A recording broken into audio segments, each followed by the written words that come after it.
Alhamdulillah alladzi hadana lihadza wa ma kunna linahtadiya laula an hadana Allah. Segala puji bagi Allah Jalla Jalaluh yang telah memberikan hidayah kepada kita, menunjuki jalan menuju surga yang memang hanya satu-satunya jalan menuju surga, yaitu agama Islam ini. Yang kalau bukan karena hidayah Allah, tidak mungkin kita bisa mengenal Allah.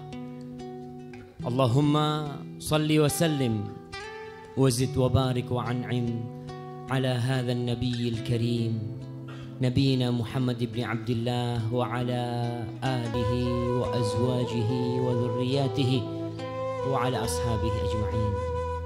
Ya Allah, semoga salawatmu, semoga salam berkah dan nikmatmu senantiasa kau curahkan untuk Nabi kita, Nabi Muhammad sallallahu alaihi wasallam, bersama keluarga beliau, istri-istri beliau, putra-putri beliau, dan seluruh sahabat Nabi radhiyallahu ta'ala anhum ajma'in. Amma ba'd. Tadi judulnya apa? Judulnya apa, Pak? Dia takut mau ngomong. Nggak apa-apa.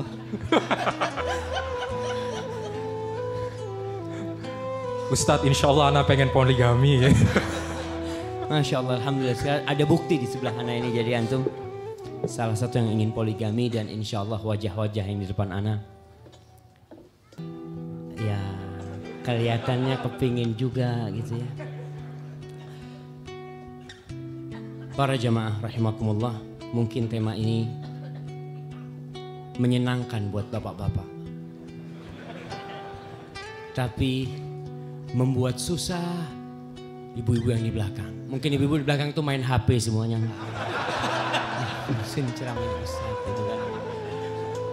Tapi jamaah, agama Islam adalah agama yang sempurna.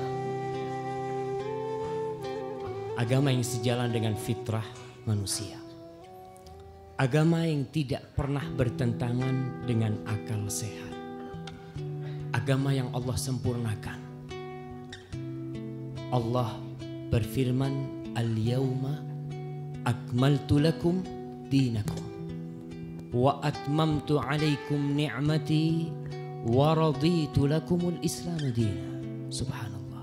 Pada hari ini, ketika Rasul sallallahu alaihi wasallam haji wada, ketika beliau ada di Arafah atau di Mina, Allah turunkan ayat ini.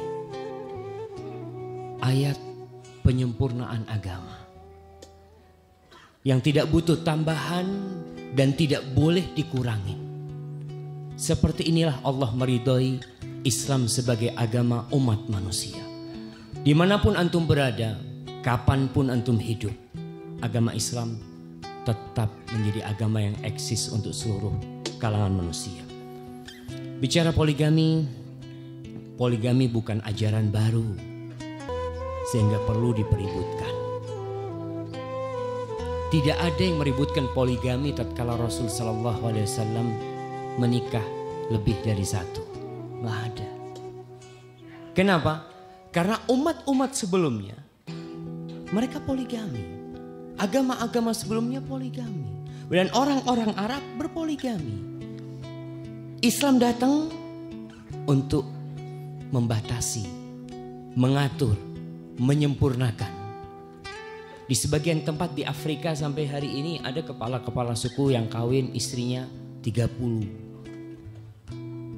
Penuh dengan kezaliman, penuh dengan ketidakadilan, tapi diam semua. Namun kenapa Islam kalau berbicara poligami, yang mereka tuding adalah Muhammad sallallahu alaihi wasallam. Islam menyempurnakan. Sebagaimana kalau berbicara tentang perbudakan, sebelum Islam datang, perbudakan sudah ada. Islam datang berusaha membebaskan manusia dari perbudakan. Ada aturan-aturan bagaimana budak di dalam Islam. Maka para jamaah, kita duduk di tempat ini.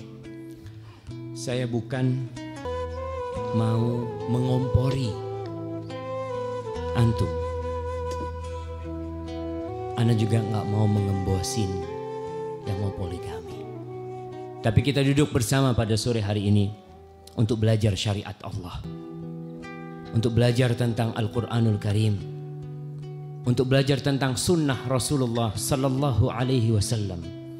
Supaya kita tidak berlebih-lebihan dan supaya kita tidak meremehkan syariat Allah. Ingat, orang yang tidak poligami belum tentu lebih baik dari orang yang poligami.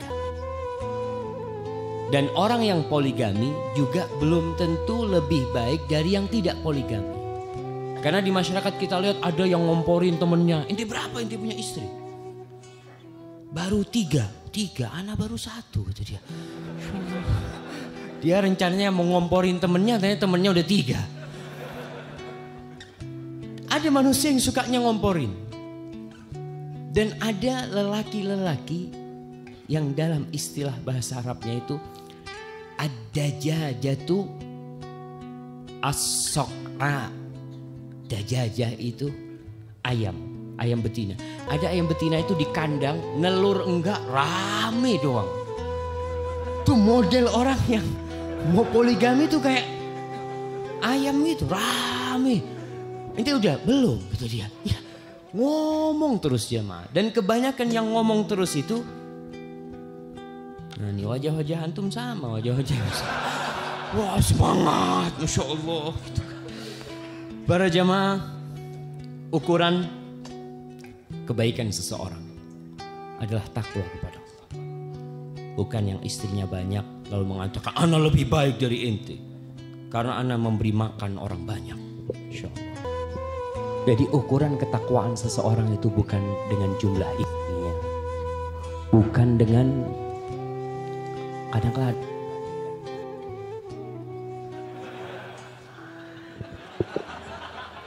ini ada sabotase. Insya Allah. Kita kadang-kadang nggak tahu yang dibalik tabir ada yang mati kenapa di sana. Tapi antum husnuzon sama yang dibalik sana.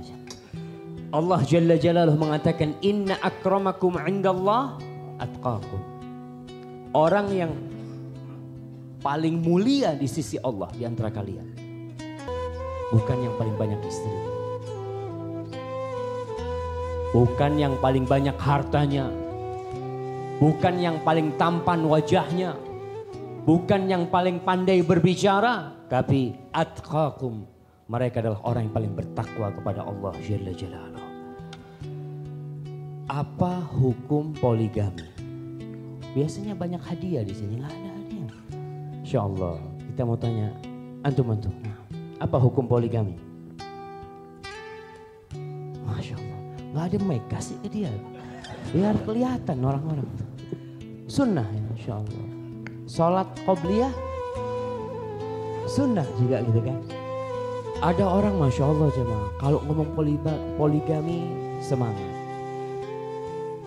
Perintah Allah Jalla Jalaluhu itu ada 2. Ada perintah yang disukai oleh jiwa dan ada perintah yang berat untuk jiwa kita. Kalau berbicara tentang perintah yang disukai jiwa, Allah mengatakan kulu washrabu. Kalian makan, kalian minum. Padahal nggak disuruh pun orang akan makan dan minum. Ini diperintahkan. Kulu minat thayyibat, makanlah yang baik-baik. Ya. Secara naluri manusia memiliki kecondongan untuk makan yang enak-enak. Nggak apa-apa ya, Masya Allah. Jadi antum sabar jemaah. Salah satu perintah yang disenangi oleh jiwa, oleh kaum lelaki adalah fankihu ma tabalakum minan nisa mathna wa thulatha wa ruba. Orang nggak disuruh kawin aja mau kawin. Ini tambah diperintahkan oleh Allah Jalla Jalaluhu. Bagi kaum lelaki menikah satu keindahan. Bagi kaum wanita nikah suatu kenikmatan. Sama-sama wanita dan lelaki saling membutuhkan. Tidak mungkin wanita bisa hidup tanpa lelaki dan sebaliknya. Tatkala bicara tentang poligami, apakah berat buat wanita? Tidak juga. Yang jadi istri kedua masa berat? Seneng banget dia. Tapi yang jadi istri pertama, ya Allah, mungkin dia kabur ke rumah orang tua. Perintah yang kedua adalah perintah yang berat buat jiwa manusia. Di dalam poligami ada 2 perintah. Perintah untuk nikah yang disukai oleh jiwa, tapi perintah untuk berbuat adil yang ternyata itu berat buat manusia. Kawinnya gampang. Tapi setelah pernikahan itu, dia harus berpikir apakah dia bisa berbuat adil. Di antara perintah yang berat buat jiwa manusia adalah jihad fi sabilillah. Berjuang di jalan Allah Jalla Jalaluhu. Bersedekah, mengeluarkan sedikit hartanya di jalan Allah adalah sesuatu yang berat buat jiwa. Tapi kita mengamalkan. Sebagian cinta dengan hartanya dan benci untuk mengeluarkan hartanya, tapi dia keluarkan. Kenapa? Itu perintah Allah Jalla Jalaluhu. Apa hukum poligami? Tadi dikatakan sunnah. Ada khilaf di antara para ulama di dalam hukum pernikahan sendiri. Pernikahan nih, satu orang kalau nikah dengan satu wanita, ada yang mengatakan wajib, ada yang mengatakan sunnah, ada yang mengatakan mubah aja. Itu sebenarnya perintah itu. Allah berfirman di surat An-Nisa ayat 4. Masya Allah, sudah hafal. Alhamdulillah. Tahib, yang hafal surat An-Nisa ayat 4, ana kasih hadiah. Masya Allah. Masa satu masjid gak ada yang hafal? Masya Allah. Jauh banget antum di sana. Gak apa-apa, angkat tangan. Berdiri antum. Berdiri. Antum udah nikah? Belum.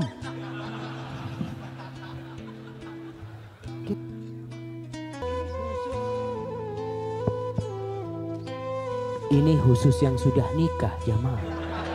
Kok ada? Tapi nggak apa-apa supaya antum semangat. Baik, baca ayatnya. Berdiri antum, jangan takut.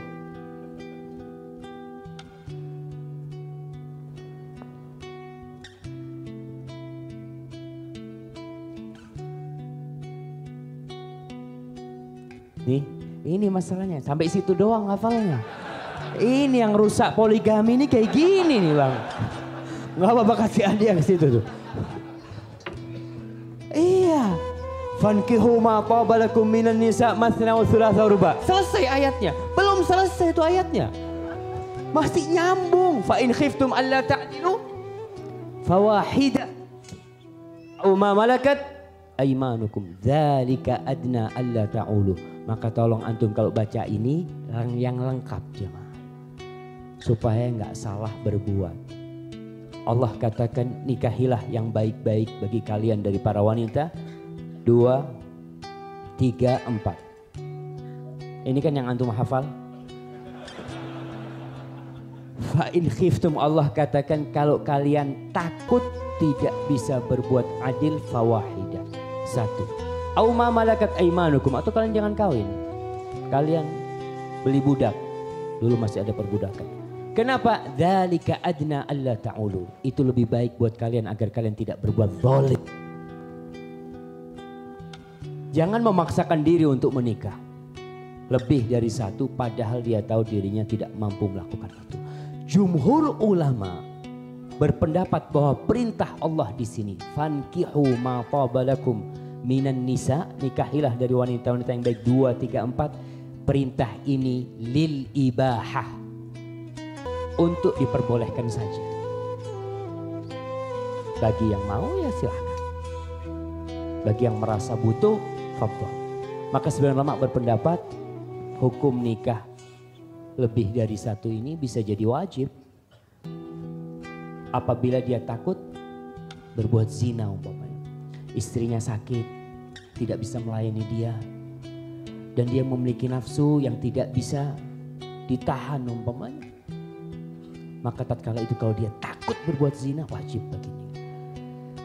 Sesuatu yang mubah akan menjadi indah dengan niat yang baik. Ketika antum niatkan untuk menjaga kehormatan diri. Ente kenapa poligami? Ana ingin memiliki anak yang banyak yang bertasbih kepada Allah Jalla Jalaluhu. Masya Allah. Kalau antum mampu berbuat adil, tafadhol. Sebagian niatnya, kenapa ente kok nikah lagi? Kesian sama tetangga, Ustaz. Janda. Tidak ada yang ngasih makan. Ya ente kasih makan. Ente kasih makan. Bukan ente kawinin gitu kan, kasih makan gitu kan. Ya kata dia, Ustaz, bukan cuma kebutuhannya, bukan hanya makan, Ustaz. Dia butuh perhatian daripada terus terang kampung yang banyak jandanya biasanya nggak benar. Makanya kenapa disyariatkan poligami. Poligami ini indah jemaah, akan tetapi karena ada yang merusak poligami itu sendiri.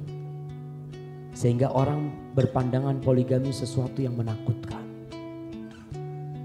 Tidak ada satupun hadis yang ana ketahui yang menganjurkan untuk poligami. Pahami antum ya? Gak ada yang mengatakan yang istrinya 2 di dunia nanti di akhirat kayak gini. Yang istrinya 3 dapat kayak gini. Yang gak ada tuh hadisnya sepanjang yang anda tahu. Yang ada adalah perintah-perintah umum untuk menikah. Tazawwajul walud al-wadud, nikahi wanita yang subur dan penyayang. Ya ma'syarasy syabab, wahai anak-anak muda yang bisa kawin, man istata'a minkumul ba'a falyatazawwaj. Perintah-perintah umum itu, itulah yang menjadi dalil diperintahkannya poligami. Ada sebuah riwayat dari Abdullah bin Abbas, dari Sa'id bin Jubair, di dalam kitab Sahih Bukhari, dari Sa'id bin Jubair, seorang tabi'in. Dia berkata, qala li Ibnu Abbas. Ibnu Abbas pernah berkata kepadaku, hal tazawwajta? Kau sudah kawin? Pertanyaan ini pertanyaan yang baik sebenarnya. Kadangkala ada lelaki-lelaki yang ditanya, ente sudah kawin gitu. Merasa apa ya? Nggak enak. Kenapa tanya anak kawin nggak kawin gitu dia? Itu kan urusan anak. Urusan pribadi manusia.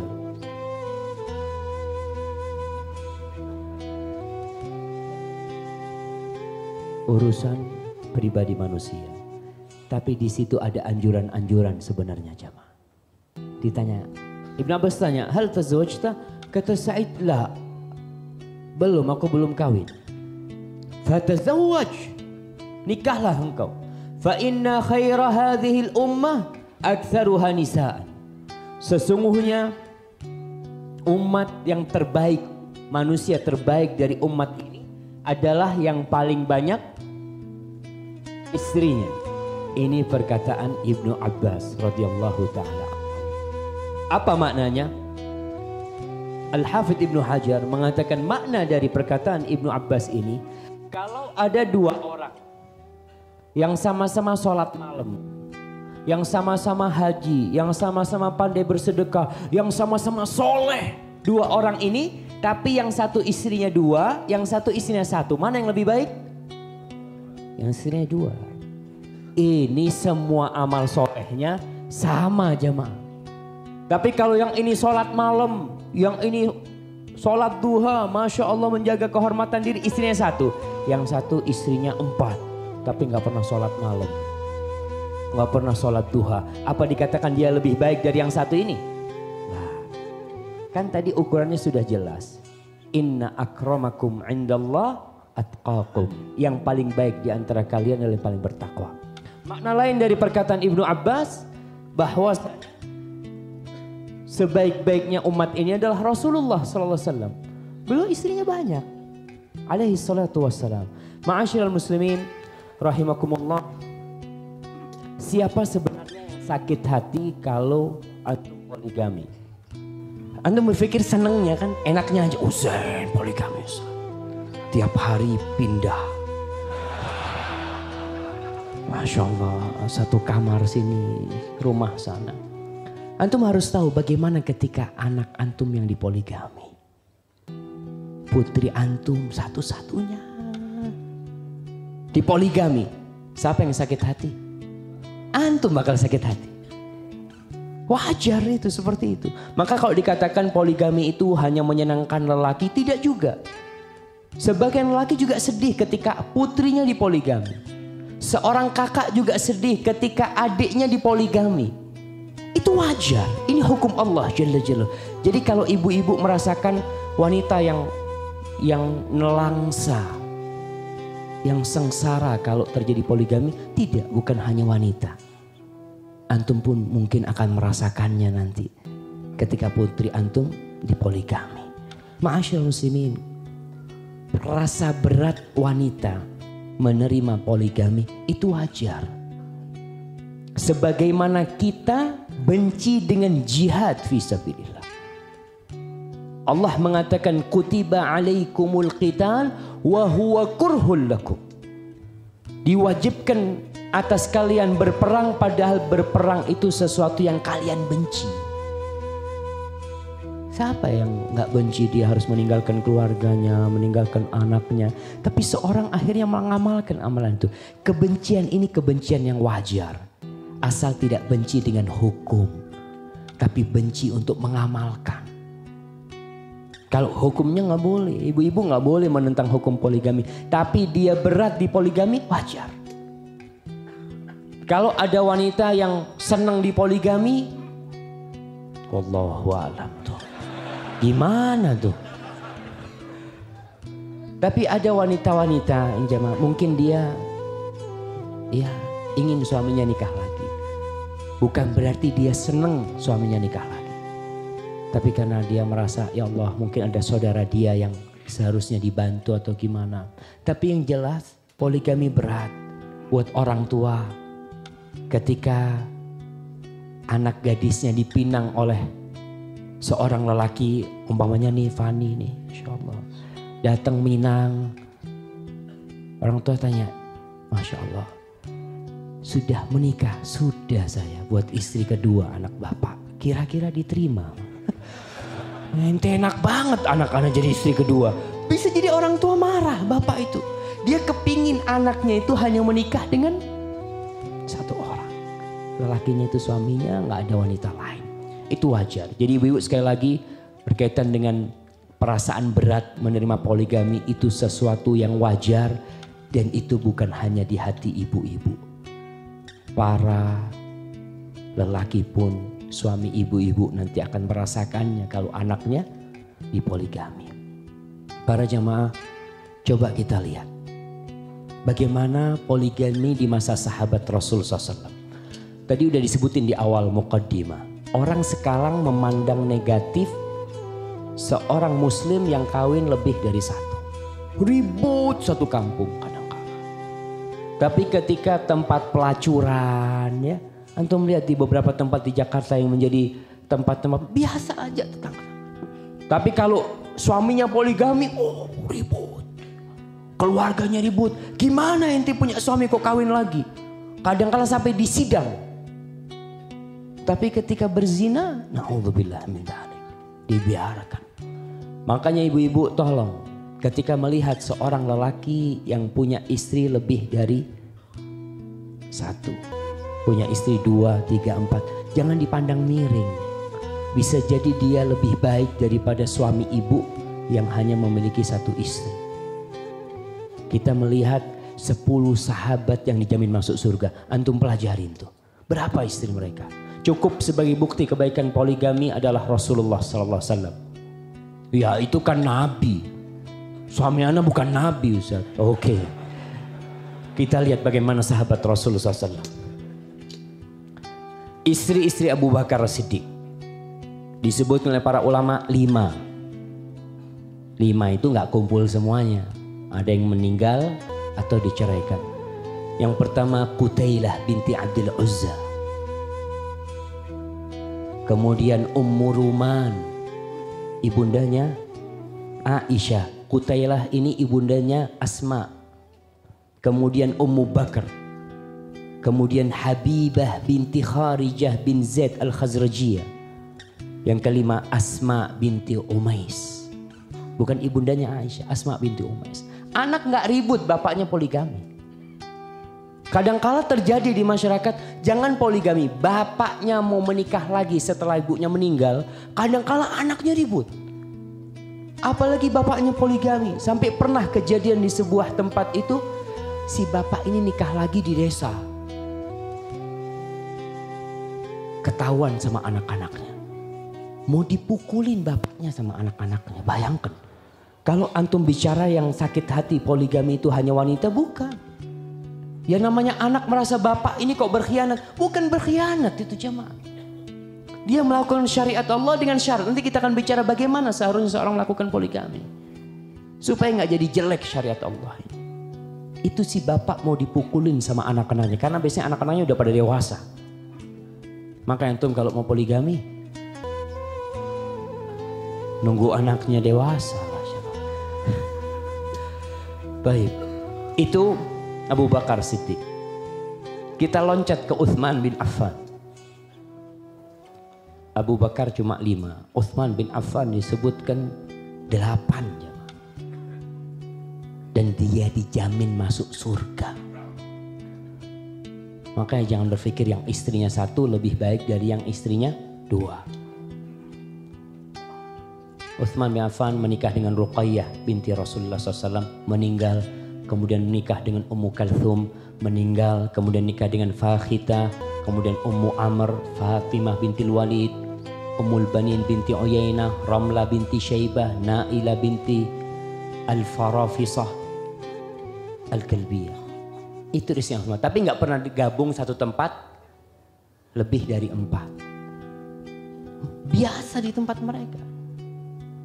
Jadi ada orang yang mengatakan, tidak setia kalau istrinya lebih dari 1. Adakah lelaki yang lebih setia dari Rasulullah SAW? Enggak ada. Adakah lelaki yang lebih setia dari Abu Bakar setelah Rasulullah SAW? Uthman bin Affan. Umar bin Khattab berapa istrinya? Sebagian orang berpendapat kalau mau kawin lagi itu harus kasar sama istri. Jadi gimana? Kereng ya? Apa kereng itu? Kereng itu bukan tegas, galak. Galak. Sehingga kau kalau galak kau bisa kawin tanpa istrimu marah-marah gitu kan. Enggak juga, kita lihat Umar bin Khattab. Umar bin Khattab jumlah istrinya ternyata lebih sedikit daripada Uthman bin Affan. Dia menikah dengan Zainab bintu Mad'un. Punya anak namanya Hafsah yang dinikahi oleh Rasulullah SAW. Dan Abdurrahman serta Abdullah bin Umar. Beliau menikah dengan Jamilah binti Thabit bin Abil Aqlah Al-Ansari. Kemudian punya anak namanya Asim bin Umar.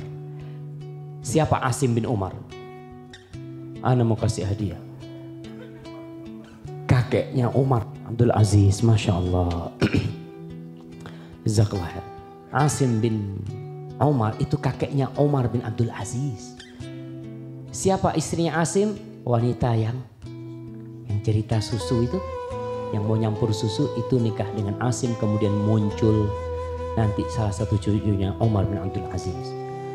Kemudian Atikah binti Zaid bin Amr bin Nufail. Kemudian Ummu Kalthum binti Ali bin Abi Thalib.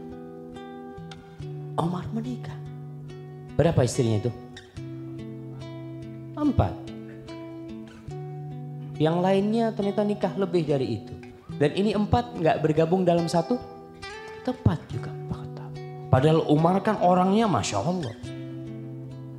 Tapi ternyata ini menafikan keyakinan kalau kau mau kawin sama istri itu, kau jangan terlalu dekat sama istrimu. Jaga jarak.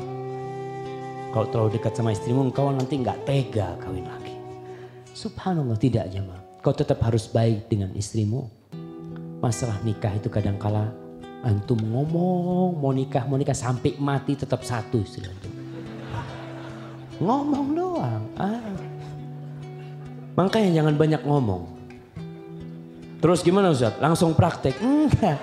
Bukan langsung praktek ya antum. Kalau memang memiliki kemampuan.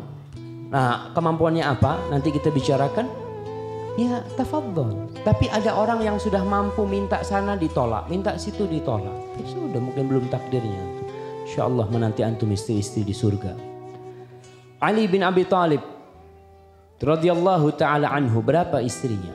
Selama hidupnya Fatimah cuma satu. Hanya Fatimah.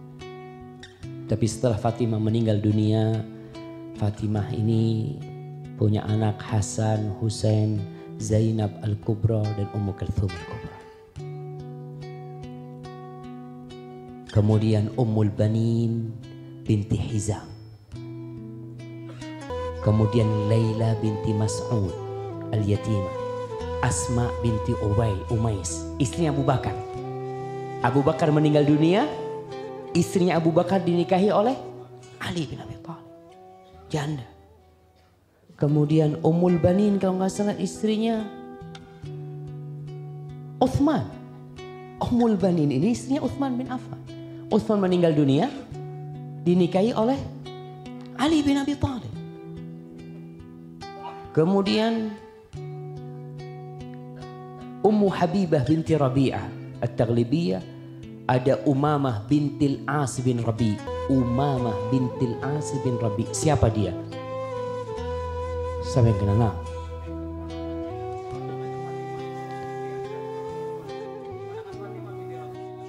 Cucunya Rasulullah SAW. Fadhal. Anaknya siapa?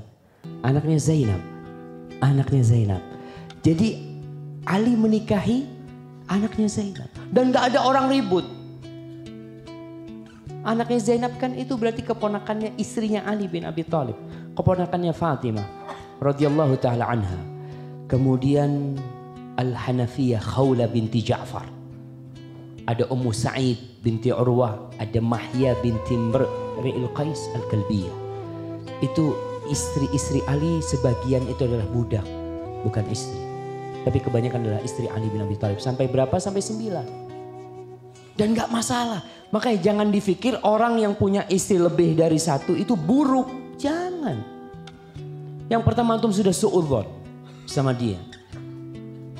Itulah mungkin yang bisa dia lakukan. Ta'adud di masyarakat selain Islam. Kita bicara poligami di masyarakat selain Islam. Sekarang di barat sendiri ada seorang penulis dari Inggris yang namanya Parter Andersel. Mungkinlah itu namanya Parter Andersel.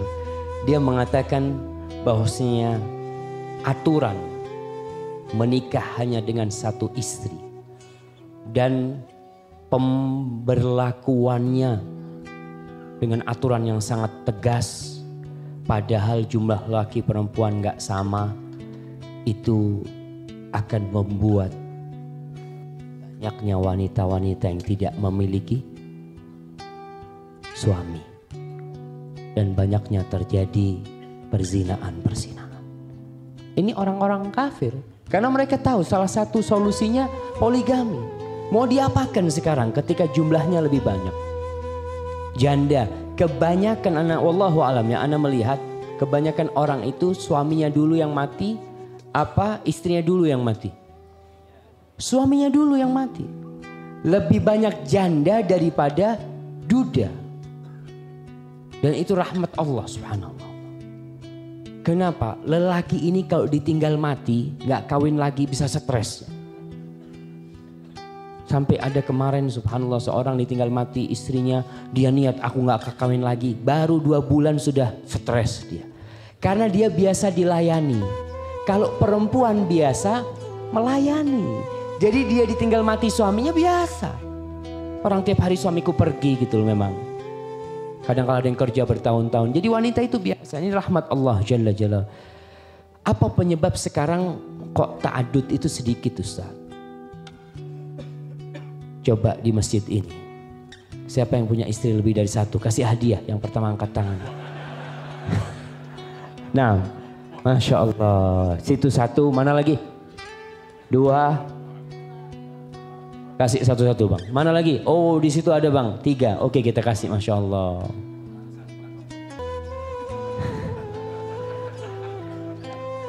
Di situ satu ya. Di belakang sana satu lagi.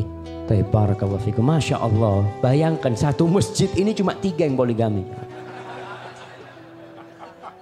Masya Allah. Antum berapa? Kok ketawa-ketawa dari tadi? Hah? Satu di mana? Satu di Cibubur, satu di... Ada orang gitu. Ente istri berapa? Alhamdulillah satu.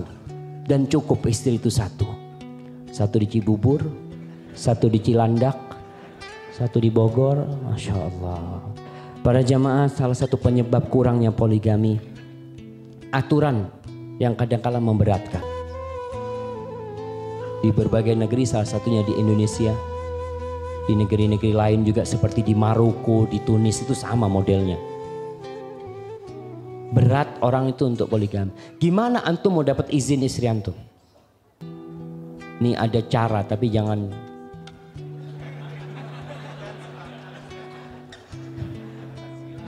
Jadi jangan sampai tahu ya. Ini sama antum aja khususon. Itu ada seorang bapak kemarin di Oman, dia cerita tentang bibinya. Jadi bapaknya ini kawin lagi dengan izin istri, tapi istri nggak tahu kalau ternyata istri ngizinkan. Jadi si bapak ini Masya Allah orang kaya. Jadi dia beli tanah di mana-mana, dia ngomong sama istrinya, tanda tangan nih surat tanah. Kan surat tanah itu banyak tanda tangannya kan. Tanda tangan, balik tanda tangan. Ternyata di dalam itu ada permohonan izin poligami, tanda tangan dia. Itu penipuan itu.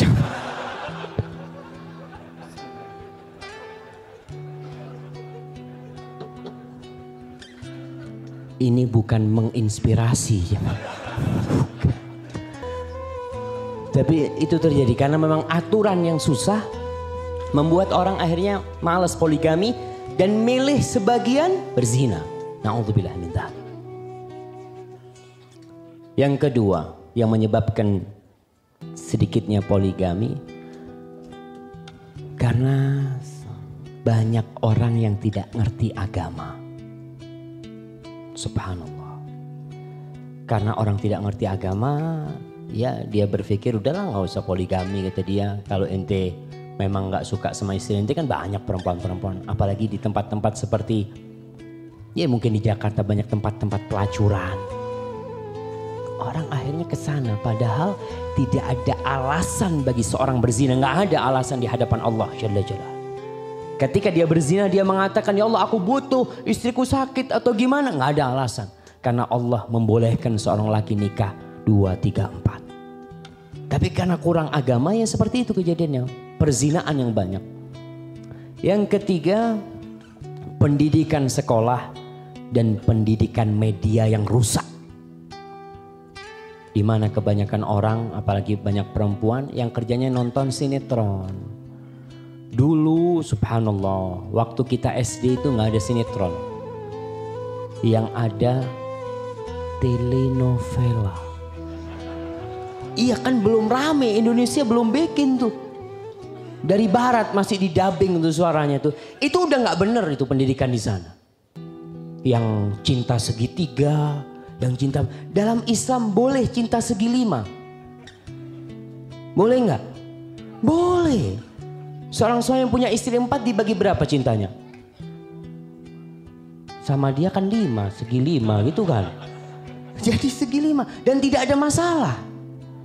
Namun yang diceritakan di sinetron-sinetron, di tampilan-tampilan itu sesuatu yang haram yang dibenci sama Allah. Sehingga istri melihat seperti itu berat dia menerimanya. Padahal di dalam Islam gak seperti itu. Kemudian penyebab yang keempat. Adanya orang-orang yang gagal poligami. Ini juga membuat para wanita jadi gak kepingin dipoligami. Kan yang ngomong, ente bisa poligami, ntar kayak fulan. Ribut semuanya. Satu aja ente gak bisa ngatur. Kan ada kadang-kala. Ada suami-suami yang satu nggak bisa ngatur, kawin lagi. Tambah ruwet hidupnya. Maka menyebabkan wanita adanya yang gagal. Apalagi kalau yang gagal itu public figure umpamanya. Itu malah tambah bikin wanita jadi nggak ingin dengan poligami. Kemudian yang kelima, dan ini sebab yang terakhir yang kita akan sebutkan, gaya hidup sekarang. Sekarang kan gaya hidupnya nggak kayak hidup dulu. Dulu kalau disebutkan kakek-kakek kita itu kawin lagi nggak ada yang ribut. Sekarang kawin lagi, se-Indonesia tahu kalau Fani kawin lagi. Se-Indonesia gitu kan. Dengan adanya medsos ini itu. Akhirnya itu yang membuat orang memanas-manasi. Ente punya suami kawin lagi, mau ente dipoligami. Akhirnya gaya hidup seperti ini yang membuat orang akhirnya mundur dari poligami. Antum semasjid ini insya Allah kepingin semua poligami. Kepingin apa enggak jamaah? Kepingin apa enggak? Masya Allah. Bahaya kita ini. Kayaknya kita cukupkan sampai di sini. Semangat antum. Kita dengar sekarang syarat-syarat poligami. Nih, supaya nggak gampangin poligami antum. Allah sudah jelas-jelas mengatakan kalau takut tidak bisa berbuat adil, cukup satu. Supaya kalian nggak diazab nanti di hari kiamat tuh. Syarat yang pertama, mampu. Mampu apa? Mampu fisiknya. Jangan orang sakit-sakitan poligami. Kan sunnah Ustaz itu. Karena wanita-wanita yang tidak dipuaskan oleh suaminya, akhirnya kau punya istri 4, na'udzubillah. Mungkin main sama supirnya, main sama siapa, na'udzubillah min dzalik. Karena engkau tidak memuaskan dia. Tujuan pernikahan salah satunya adalah membuat wanita itu hasratnya untuk yang hasratnya tersalurkan, kebutuhan batin dia tersalurkan. Maka seorang suami yang mau poligami mampu secara fisik, mampu secara finansial. Antum jangan kawin satu masih ngutang, mahar belum lunas, kawin lagi. Apalagi ada lelaki-lelaki yang kawin lagi pakai duitnya istri. Nggak boleh antum.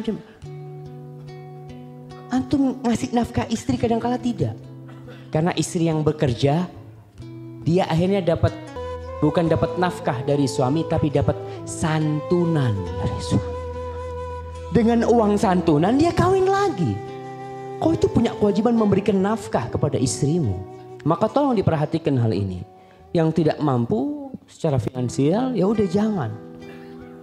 Ustaz, tapi ngebet Ustaz. Gimana tadi ya? Puasa.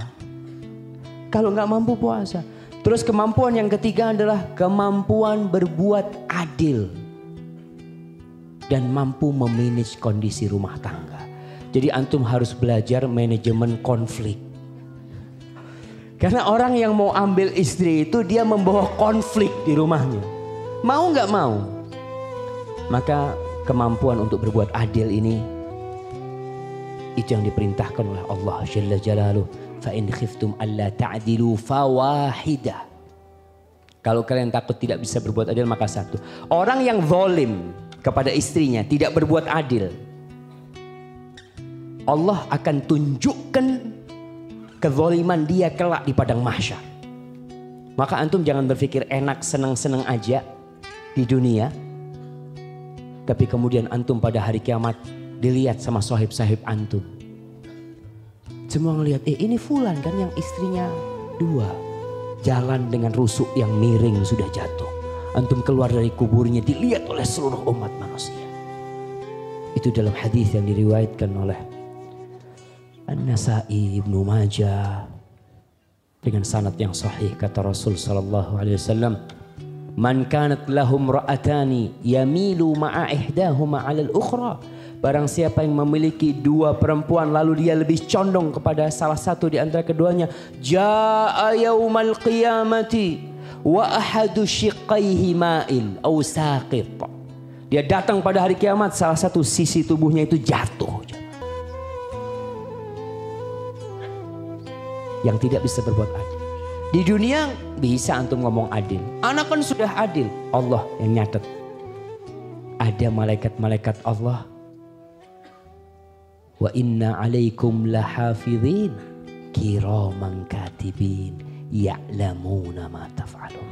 Allah tahu dengan kelakuan antum. Allah mengharamkan kezaliman. Di surat An-Nisa ayat 129. Allah mengatakan walan tastati'u an ta'dilu bainan nisa'i walau harastu. Kalian tidak akan bisa mencapai keadilan di antara wanita walaupun kalian berusaha. Fala tamilu kullal mail fatadharuha kal mu'allaqah. Kalian jangan condong kepada salah satu dengan kecondongan yang semuanya akhirnya melalaikan yang satunya. Keadilan yang tidak mungkin dicapai keadilan cinta. Sebagian mengatakan berhubungan suami istri. Jadi kalau bicara keadilan ini, masalah cinta nggak mungkin antum bisa. Biasanya nih hati-hati. Antum kalau istri tua sama istri muda, lebih enak di rumahnya istri tua apa istri muda? Istri muda, istri tua anaknya udah 7, Insyaallah. Itu yang membuat antum akhirnya berbuat zalim. Karena ada faktor-faktor yang membuat manusia kalau tidak bisa menjaga keimanannya, zalim dia. Waktunya nginep di rumah istri tua, sore mampir di rumahnya istri muda. Sebentar. Nyicipin di sana terus ke tempatnya yang tua. Nggak boleh, jangan. Boleh seorang itu ke tempatnya istri, semua istrinya. Rasulullah SAW ke tempat istrinya sekedar untuk ngobrol. Tapi untuk jima, bukan waktunya dia. Dan kau punya kecondongan ke sana.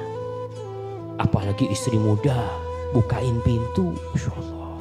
Wangi melati ya Mas. Masya Allah. Kuburan wangi melati. Iya. Istri tua bukain pintu, bau jengkol. Gitu ya.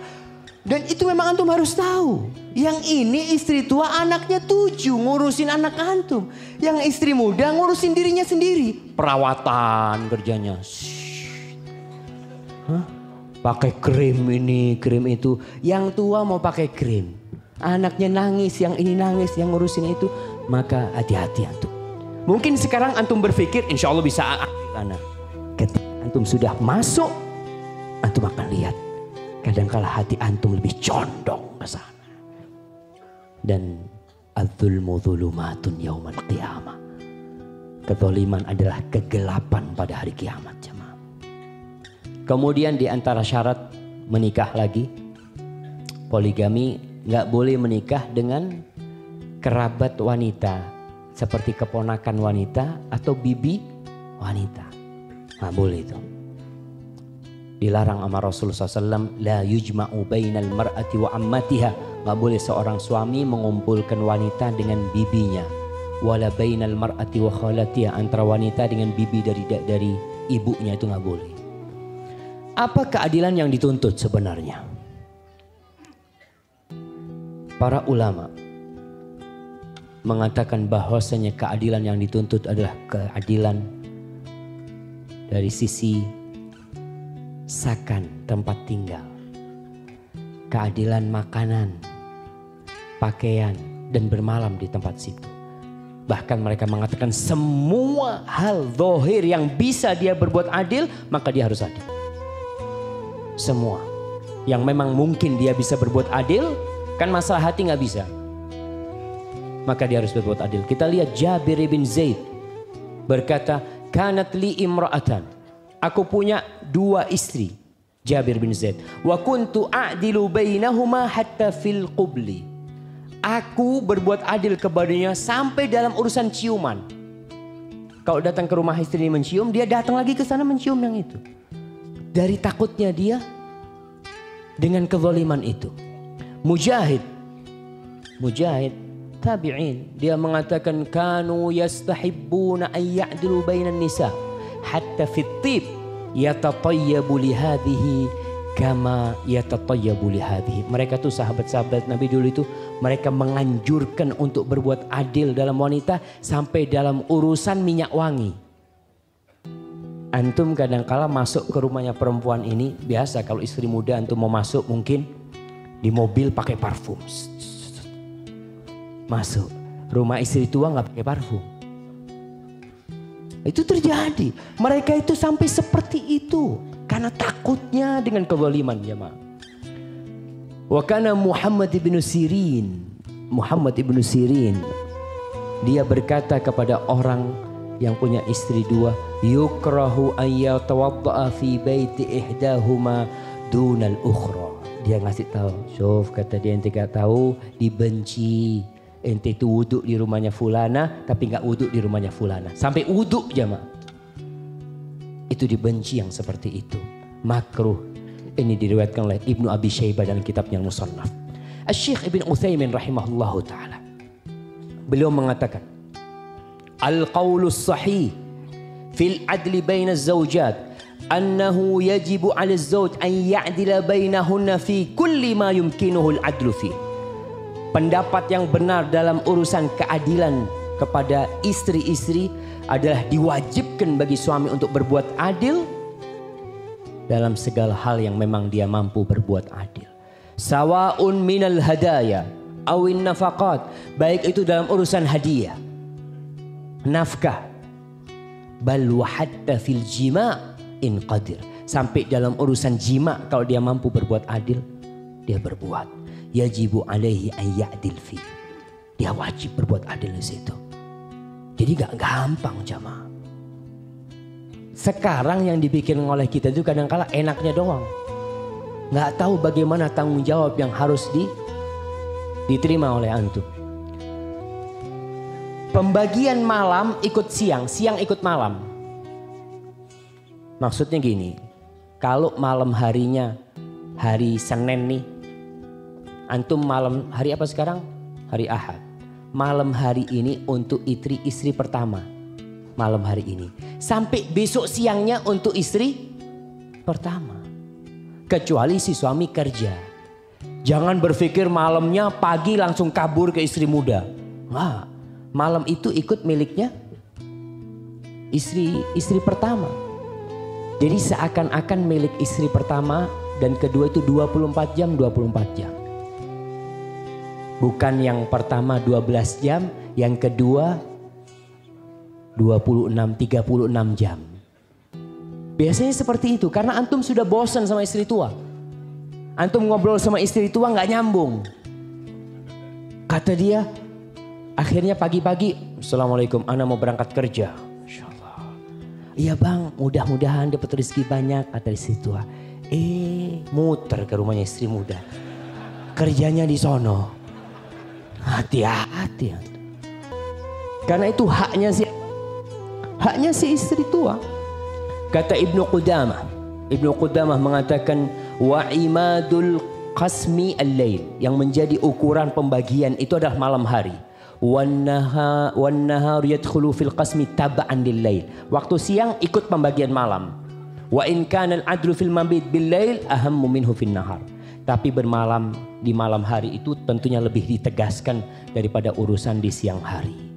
Tapi tetap katanya Ibn Matan Abi Syuja di kitab Al-Iqna, dia mengatakan wa kadza yahrumu dukhuluhu, ini fi Mawahibil Khalil, kitab Mawahibul Khalil mengatakan wa kadzalika yahrumu dukhuluhu naharan ila ghairiha illa lihajah.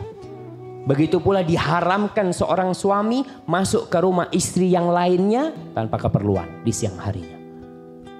Sampai seperti itu mereka takut. Tapi kalau memang dia biasa melakukan seperti Rasul SAW.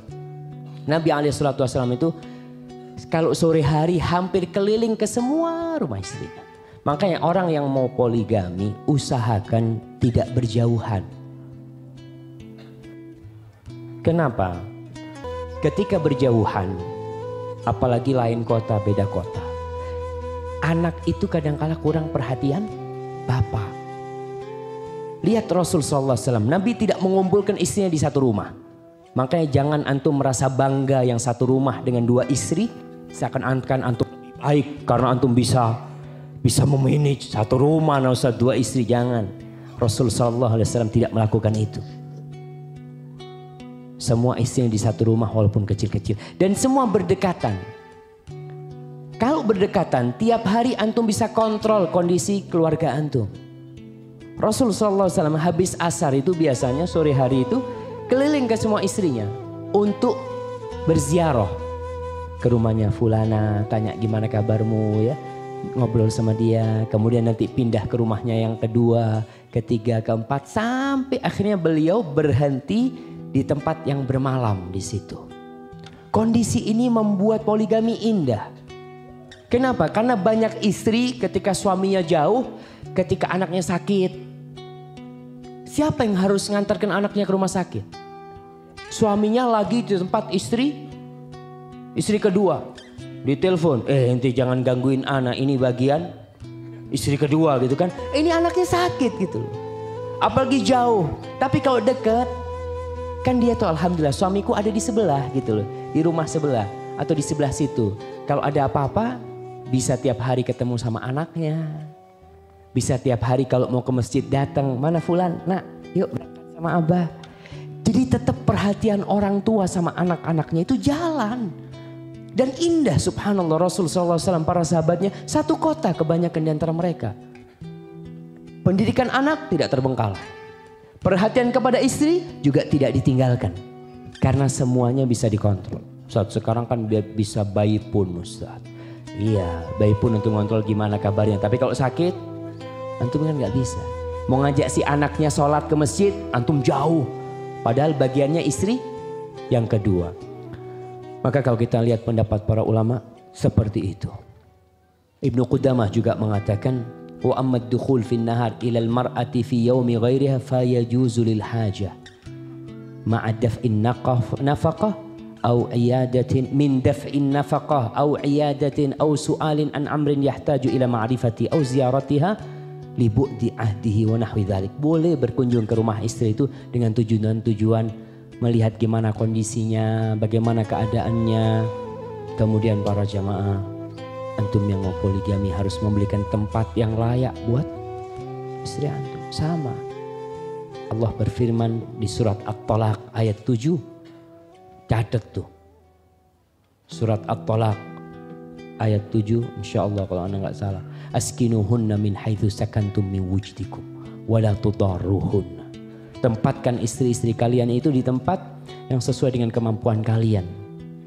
Dan jangan kalian membahayakan mereka.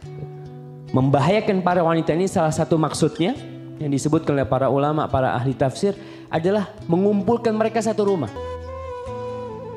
Wanita itu punya cemburu yang berat sekali jamaah. Sampai istri Nabi apakah ada wanita yang lebih soleh dari Aisyah sekarang? Nggak ada. Dan dia pun cemburunya nggak bisa dibatasin. Gimana kalau dikumpulkan satu rumah? Itu termasuk idrar, kecuali dengan keridhaan wanita. Tapi berat, wanita mau ridho dikumpulkan satu rumah. Maka tolong untuk perhatikan, dan rumah harus sama. Antum kasih rumah fulan, Masya Allah pakai AC, yang fulana nggak pakai AC. Kenapa? Orang desa Ustaz, nggak bisa pakai AC. Duh, kadang-kala karena dapat dari desa nggak dikasih AC, harus pakai AC juga antum. Sama. Satu dibeliin motor harga 12 juta, satu saat motor 3 juta udah bersyukur dia itu satu. Dosa antumnya. Karena harus adil antum dalam seperti ini. Masalah tempat tinggal, hati-hati. Nabi SAW demi keadilan ketika safar beliau undi. Beliau mengundi. Ketika safar, Nabi gak ada keperluan, maka perempuannya semuanya diundi. Kecuali umpamanya safar karena nganter istri sakit. Maka nanti perlu bagian si istri yang sakit, bagian istri tua yang ditinggal nanti dikasih lagi ketika pulang. Jadi benar-benar perlu diperhatikan masalah itu. Kemudian bila ada masalah di rumah istri pertama, boleh nggak antum bermalam di rumah istri kedua? Kadang-kala kan memang antum suasana rumah istri pertama itu panas, cuma Antum kalau masuk, ya kalau baru nikah nih ya, masuk istri kedua, Masya Allah. Dari luar pagar itu sudah adem. Insya Allah kata dia. Tapi ngelihat rumah istri tua, itu kayak ada api ya. Antum itu wajar, antum buka pintu. Ngapain kesini? Kadang-kadang seperti itu sih. Oh, ente nggak butuh anak kata dia. Nggak butuh sama ente. Alhamdulillah, langsung dia di rumah. Nggak boleh antum. Itu antum harus bisa ini. Oh, lagi kayak gitu. Enggak lah. Anak gimana? Engkau adalah pakaian buat aku gitu ya. Aku nggak bisa hidup tanpa engkau. Masya Allah.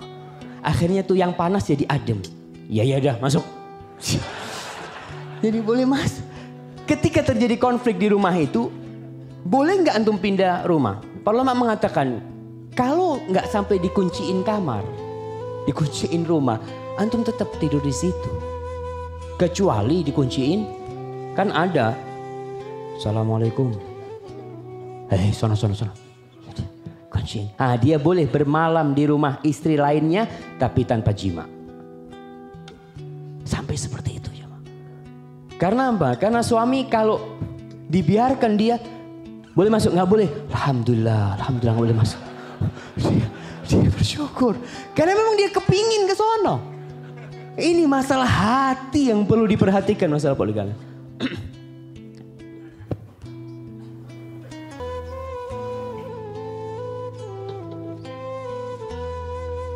Maka para jamaah ingat, kecuali si istri, nih ibu-ibu ingat. Kadang kala ibu membicarakan suami orang. Fulan ini nggak adil Ustadz, nggak bermalam di rumahnya si Fulana. Bisa jadi dia dikunciin pintu. Iya itu terjadi kadang kala. Atau bisa jadi istrinya ketika suami dekat ya, ini subhanallah. Ada seorang nikah 2 jamaah. Dia cerita, Ustadz, anak kalau ke istri tua subhanallah Ustadz, nggak ada hasrat Ustadz. Ngomongnya kasar Ustadz. Ngapain? Ya gimana? Jadi nggak ada hasrat sama istri. Kadang kala seperti itu, oh itu didukunin itu. Jadi bicaranya sudah nggak enak. Dia lebih condong kepada istri yang muda karena didukunin sama istri muda. Belum tentu jamaah. Kadang kala istri muda ini pinter ngambil hati. Ngomongnya ketika butuh, ahlan bang, insyaallah. Tuh ke tempat istri muda, balik ente ya. Jadi Allahu Akbar, anda nggak bisa bayangin jemaah, masya Allah. Maka antum siap, harus siap dengan yang seperti itu. Kemudian kecemburuan antara para istri itu wajar dan wajar, lumrah. Sampai wanita-wanita yang soleha istri-istri Rasul Sallallahu Alaihi Wasallam mereka cemburu. Khadijah, masya Allah, radhiyallahu taala meninggal dunia. Tapi bagaimana cemburunya Aisyah kepada Khadijah? Apa kata dia? Kata Aisyah, "Maghirtu ala ahadin min nisa'in Nabi sallallahu alaihi wasallam, maghirtu ala Khadijah." Aku tidak pernah cemburu terhadap istri-istri Nabi yang lainnya seperti kecemburuanku kepada Khadijah. Berarti Aisyah kepada semua istri Nabi cemburu. Cuma yang paling cemburu kepada Khadijah radhiyallahu taala anha, dan itu wajar. Wa ma ra'aitu, padahal aku nggak pernah ngelihat Khadijah. Bayangkan. Bagaimana kalau ngelihat Khadijah? Orang sudah mati aja masih cemburu. Mungkin antum akan mengatakan, sudahlah, orang sudah mati, dia ada apa yang dibicarakan? Rasulullah SAW membiarkan kecemburuan Khadijah. Ya, kecemburuan Aisyah radhiyallahu taala. Hadis ini diriwayatkan Imam Bukhari dan Muslim. Nabi SAW pernah kedatangan tamu, kata Aisyah, tamunya itu namanya Halah binti Khuwailid, saudarinya Khadijah. Saudarinya bukan Khadijah nih jamaah yang datang. Kemudian ketika minta izin, izinnya Halah itu mirip dengan izinnya Khadijah, kan adik kakak. Farta'ali dzalik.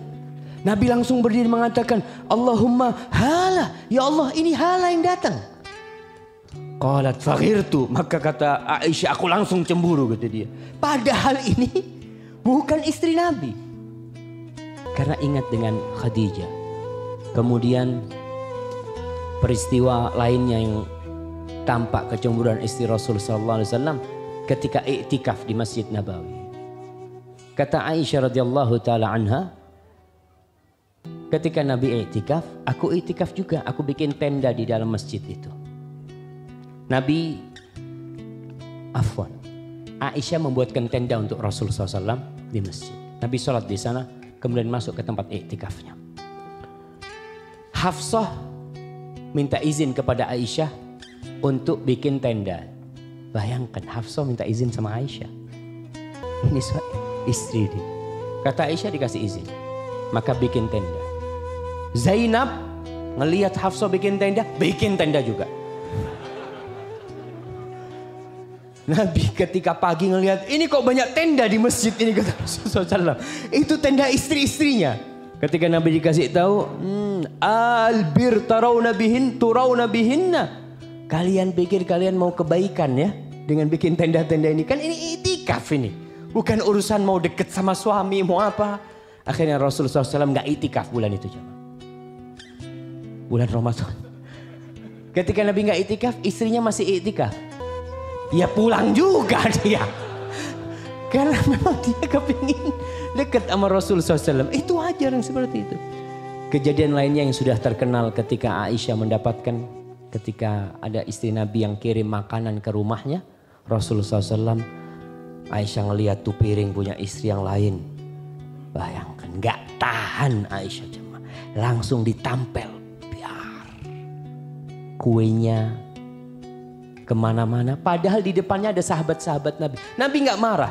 Ini manajemen konflik yang antum harus pelajarin ketika punya istri. Nabi gak marah. Antum pelajari istri antum ini lagi cemburu. Dan kecemburuan itu tanda cinta. Ingat, dia cinta sama antum. Jadi jangan antum marah-marah merasa ente ini mempermalukan aku di bantamu. Enggak. Rasulullah SAW ketika pecah piring itu hanya mengatakan gharat ummukum, ibu kalian lagi cemburu. Enggak diurusin. Enggak coba antum. Kira-kira gimana? Ente ini sudah ngaji berapa tahun? Urusan ngaji ini istri Nabi yang mendengarkan wahyu dari Allah turun. Nabi gak marah. Maka antum jangan sembarangan sama wanita tuh.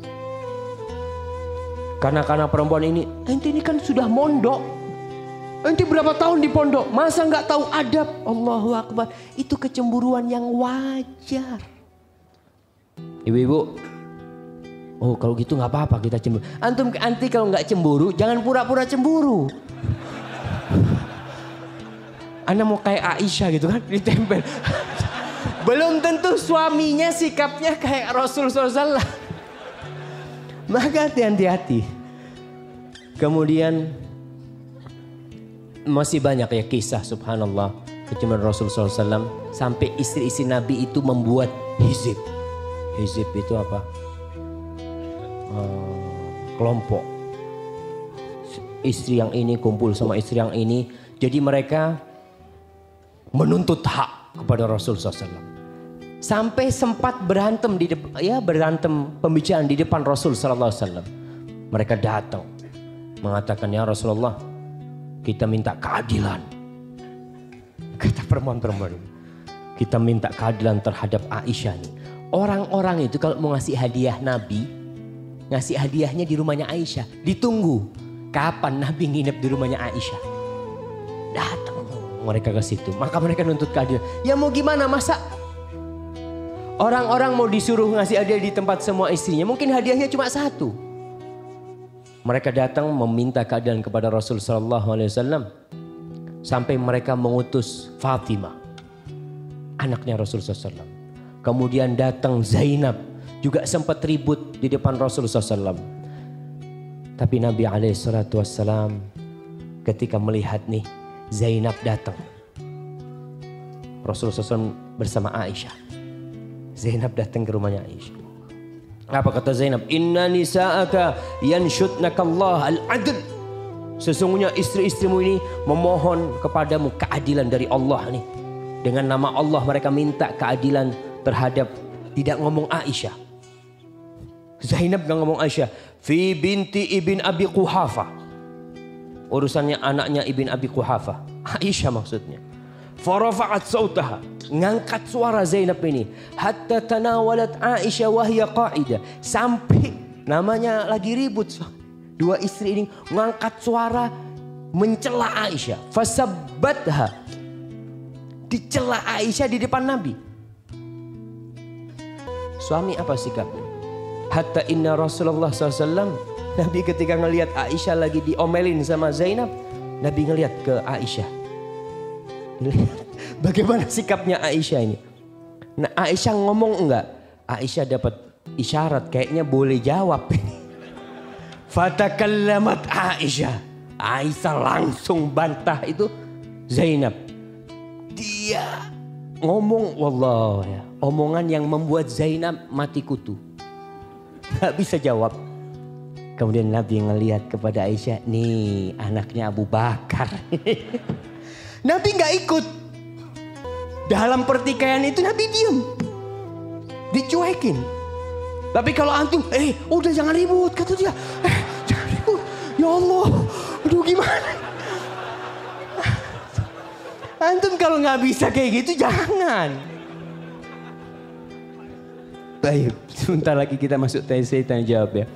Ada peristiwa lain, sebuah hadis yang diriwayatkan oleh Abu Ya'la. Hadis ini menurut Ibnu Hajar Al-Asqalani nggak apa-apa, hasan. Tapi menurut Syekh Albani hadis ini dhaif. Cerita ini cerita ketika Rasul SAW pulang haji wada.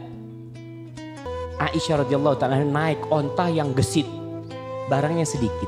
Sofia naik onta yang lemah, barangnya banyak. Maka Rasul SAW memerintahkan kepada para sahabat untuk memindah barang Sofia ke ontanya Aisyah. Barangnya Aisyah ditaruh di ontanya Sofia. Kemudian ketika Aisyah melihat itu, ya li ibadillah, au la ibadallah.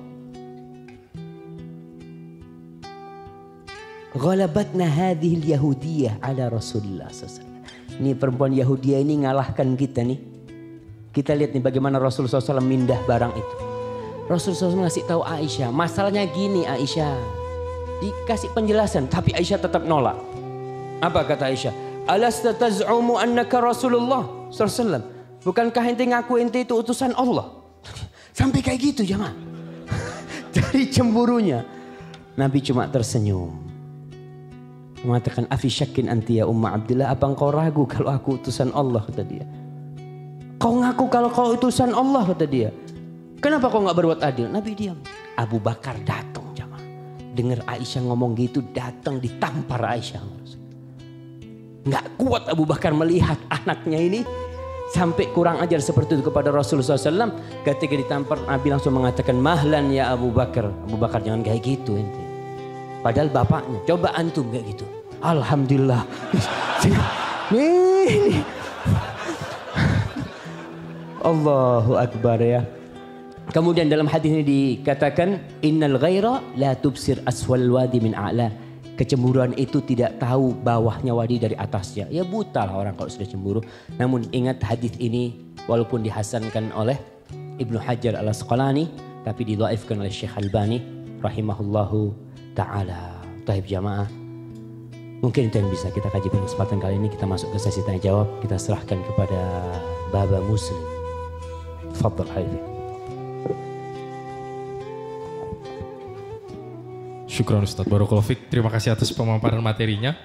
Dan Masya Allah pertanyaannya yang masuk sangat banyak Ustaz.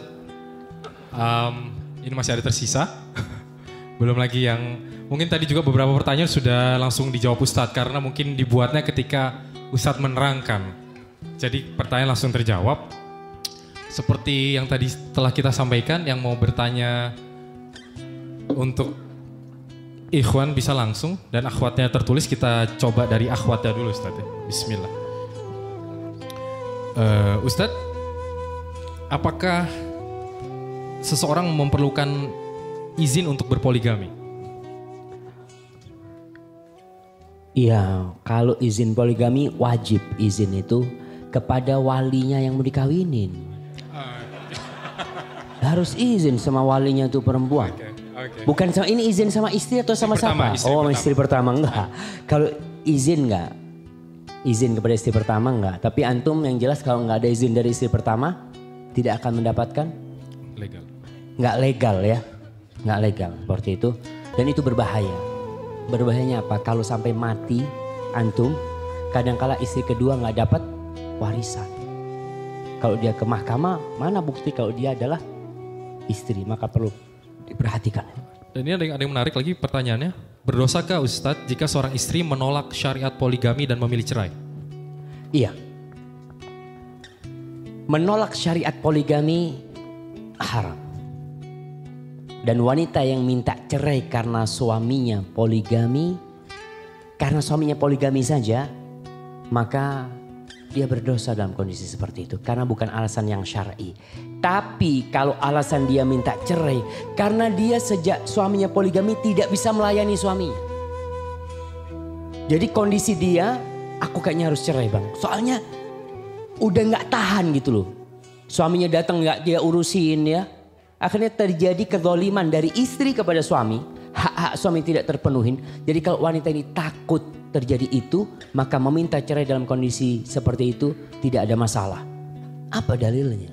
Kejadian ketika Rasul SAW menolak Ali bin Abi Thalib untuk kawin lagi. Rasul SAW mengatakan apa? Aku tidak mengharamkan yang halal, tapi aku takut. Wa inni akhsha an tuftana an diniha. Takut terfitnah, tergoda di agamanya nanti. Karena ada orang tadi ketika kawin lagi akhirnya dia ada yang sampai bunuh diri. Betul. Ada yang sampai mau bunuh diri, mau itu. Lebih baik kau cerai. Gak masalah kalau kau gak mampu.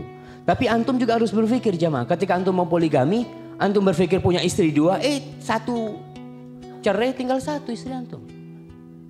Maka antum harus perhatikan yang seperti itu. Hadza wallahu a'lam bishawab. Ya, syukran Ustaz Barakallahu Fik. Ini ada pertanyaan menarik sekali Ustaz.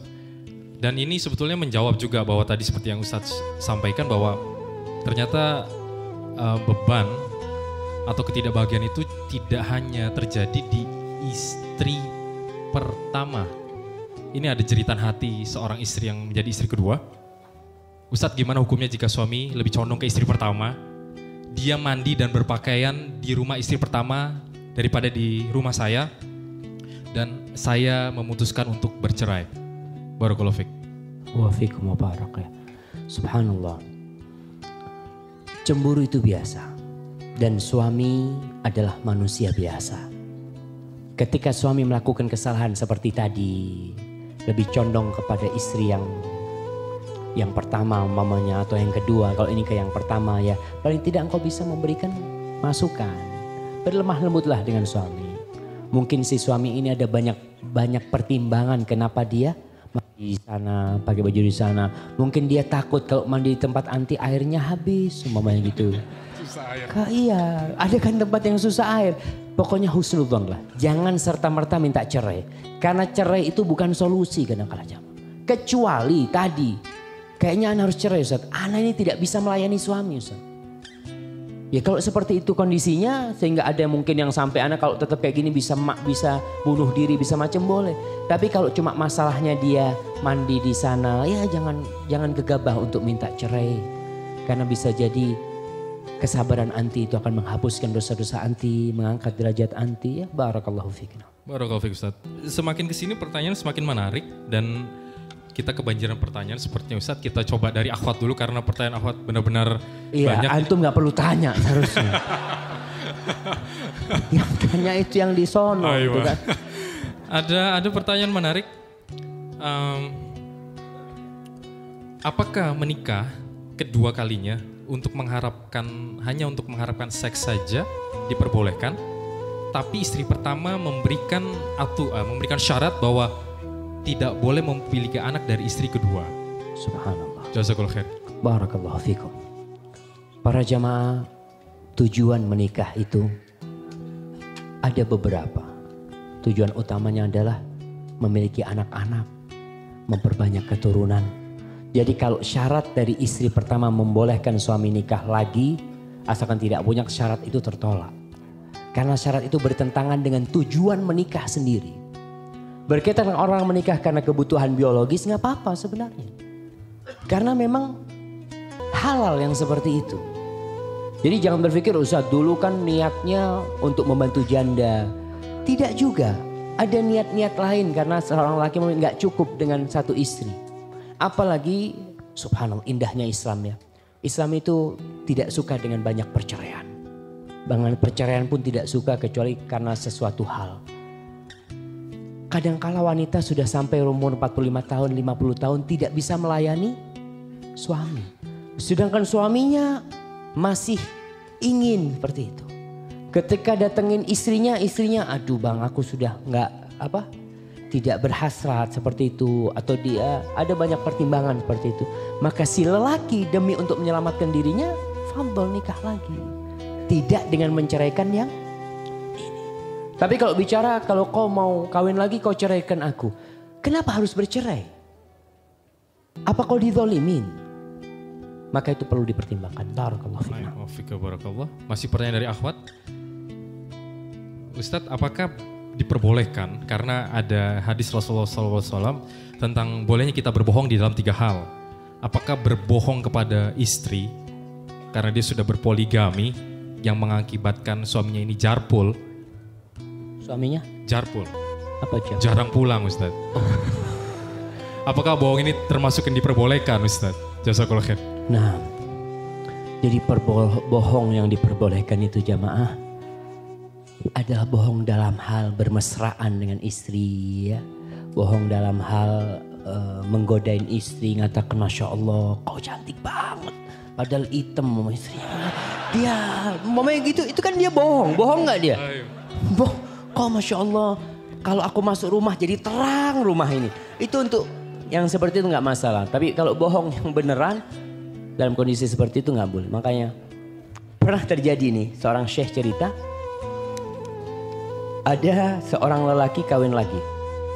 Setiap sore dia izin sama istrinya. Dek aku mau ikut pengajian syekh kata dia. Oh iya fadl, seneng istrinya. Suaminya ngaji terus ya. Sering ngaji gitu nanti pulang malam kata dia. Suatu hari kakaknya istri ini datang. Mana suamimu kata dia. Lagi pengajian sama Syekh Fulan. Syekh Fulan? Syekh Fulan udah 3 bulan gak di sini kata dia. Betul, iya kata dia. Oh bismillah. Besoknya suaminya, aku mau pengajian syekh. Iya, fadhal. Ikut istrinya sama anaknya. Ternyata masuk ke rumah syekh nih. Si istrinya datang ngedor. Assalamualaikum, waalaikumsalam. Ente ngapain? Ana mau ikut pengajian syekh. Jadi antum bohong itu nanti akan terbuka, jangan. Insya Allah itu termasuk kebohongan yang wallahu a'lam ya, anda nggak tahu apakah termasuk perbohongan yang dibolehkan, tapi itu perbohongan yang benar-beneran seperti itu. Antum datang ke rumahnya syekh, kajian syekh, padahal antum lagi senang-senang di situ. Barakallahu fikum. Wa fikum barakallahu Ustaz. Terima kasih. Kembali lagi pertanyaan dari Tunggu. Ayo. Jadi kalau bohongnya itu namanya tauriyah. Tauriyah itu aku ada urusan penting gitu loh. Ada urusan penting, dia kan gak bohong. Ini urusan penting, urusan tentang umat ini. Dia gak bohong.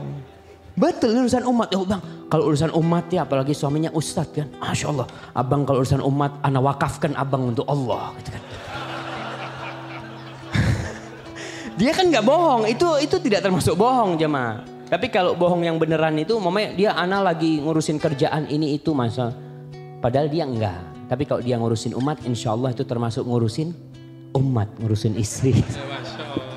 Walaupun itu menyebabkan jarang pulang Ustaz. Kan ngurusin umat. Masya Allah, barakallah. Tetap ingat adil, tetap harus ingat adil. Nah, barakallah. Selanjutnya ada pertanyaan yang menarik sekali yang Tunggu, mungkin... dari tadi menarik. Iya karena nggak ada yang mendorong gitu. Anda pribadi bacanya kejut-kejut Ustaz. Masya Allah. Ini pertanyaan yang yang mungkin beredar ya atau sering dijadikan syarat akhwat ketika mau menikah. Di depan itu dia mensyaratkan oke, kita menikah asal calon suami ini tidak berpoligami nantinya. Apakah ini diperbolehkan dan apakah ada dalilnya Ustaz? Barakallahu fiik. Nah, subhanallah ya. Iya, berkaitan dengan mensyaratkan di awal nikah tidak dipoligami. Apakah itu diperbolehkan? Ada khilaf di antara para ulama. Persyaratan dalam pernikah itu diperbolehkan. Bahkan suami harus mengikuti persyaratan itu. Selama syarat itu tidak bertentangan dengan kitabullah, dengan Al-Quran Karim. Apakah syarat tidak mau dipoligami itu bertentangan kitabullah? Ini yang diperbincang oleh para ulama. Sebagian ulama mengatakan tidak, syarat itu tidak bertentangan dengan kitabullah. Karena di Al-Quran Karim poligami itu boleh-boleh aja gitu loh. Si istri gak mau. Dan kau kalau mau menikahin dia tanpa poligami silahkan. Gak mau banyak perempuan lain. Sebagaimana suami tidak harus menikah dengan itu perempuan. Dan si lelaki bisa cari yang lainnya. Perempuan ini boleh memberikan syarat. Itu sebagian ulama berpendapat bahwasanya syarat itu termasuk yang diperbolehkan. Kalau gak salah madhab Hambali yang mengatakan syarat itu diboleh. Tapi di dalam madhab Syafi'i syarat itu tertolak sebenarnya. Itu yang ana ketahui ya. Wallahu a'lam bishawab. Barakallahu fiik. Mungkin kita coba buka pertanyaan dari sisi ikhwan yang mau bertanya secara langsung, silakan. Silakan Bapak. Sallallahu alaihi wasallam. Nah, Masya Allah. Barakallahu fikum. Apa pertanyaannya?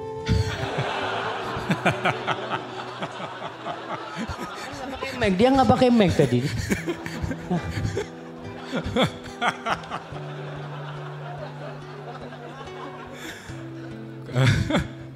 Ketika Rasulullah berumah tangga Ustadz, Rasulullah membuat istrinya juga merasakan cemburu. Apakah Rasulullah juga berdosa membuat istrinya merasa cemburu? Gitu ya Pak ya? Nah, iya. Aiyah, barakallahu fiik. Subhanallah. Dan urusan cinta memang tidak harus adil dan memang tidak bisa adil. Maka Allah Jalla Jalla tidak akan memberatkan kepada hamba satu amalan yang dia tidak mampu melakukannya. Maka Rasul SAW setelah membagi dengan istri-istrinya beliau mengatakan, Allahumma hadha qismi au qasmi fima amlik, fala tamlumni fima tamlik wala amlik. Ya Allah, ini pembagian yang aku bisa ya Allah. Maka aku mohon engkau tidak mencelaku tentang sesuatu yang kau miliki dan aku tidak memilikinya. Hati ini baina asabi'ir rahman, berada di antara jari-jari Allah. Jadi kalau Rasul membuat istrinya cemburu, istrinya itu memang cemburu. Bukan membuat cemburu, wanita itu memang seperti itu sifatnya. Dan tidak mungkin bisa membuat wanita itu tidak cemburu. Maka yang terjadi dengan Rasul SAW adalah sesuatu yang wajar. Oleh karena itu kita belajar dari Rasulullah SAW. Jadi kalau dikatakan Rasul berdosa, enggak. Karena tidak dituntut adil dalam cinta. Barakallahu fikum. Wa fikum barakallah. Ada yang mau bertanya lagi? Silakan Mas. Waalaikumsalam warahmatullahi.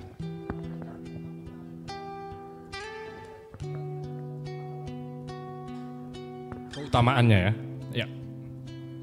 Apa pertanyaannya? ini kadang kala suami Masya Allah. Barakallah. Apa keutamaan wanita di poligami? Diiming-iming kau kalau ridho di poligami dapat istana di surga. Sekian. Anda nggak tahu yang itu.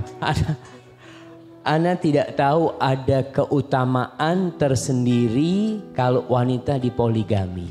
Yang jelas seorang wanita yang ridho dengan takdir Allah, yang sabar menghadapi poligami itu, orang-orang yang bersabar akan mendapatkan pahala tanpa batasan.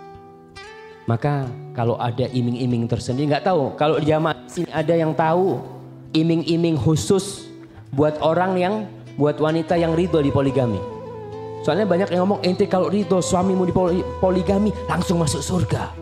Di mana hadisnya itu? Ana wallahualam nggak tahu. Tapi kalau dikatakan dia itu menerima dan bersabar menghadapi, anggap musibah buat dia. Karena diuji keimanan dia, diuji kesabarannya, diuji servis yang harus dilakukan kepada suami, diuji hatinya dengan kesabaran dia dan keridhaan, Allah akan memberikan surga kepada dia insyaallah. Jazakallahu khair. Sekarang kita beralih ke pertanyaan ikhwan tapi yang ditulis malu-malu sepertinya dan pertanyaannya menarik, lucu. Ustadz, apakah ada niat atau doa untuk poligami?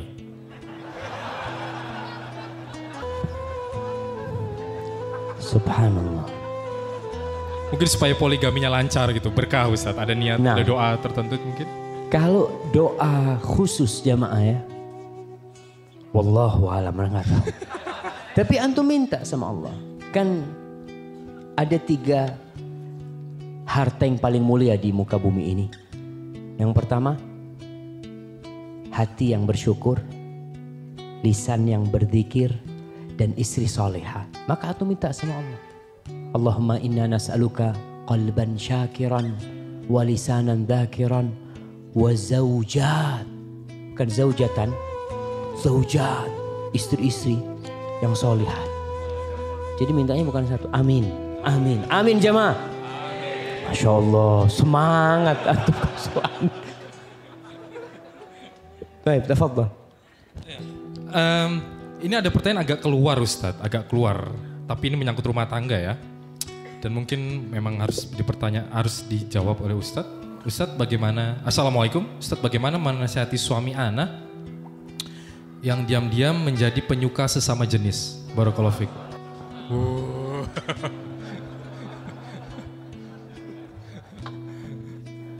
Gak amin, ini gak amin banget. Alhamdulillah ala ni'matih. Kita harus bersyukur dapat nikmat dari Allah. Jadi orang yang normal. Orang-orang yang seperti itu memang ingat sekarang ada program penularan LGBT.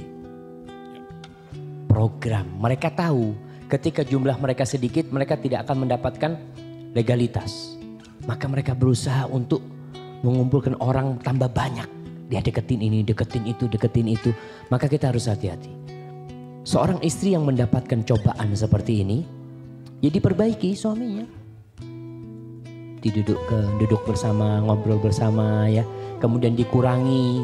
Kalau dia sering ke rumahnya fulan umpamanya, bagaimana dikurangi berangkatnya di rumah fulan.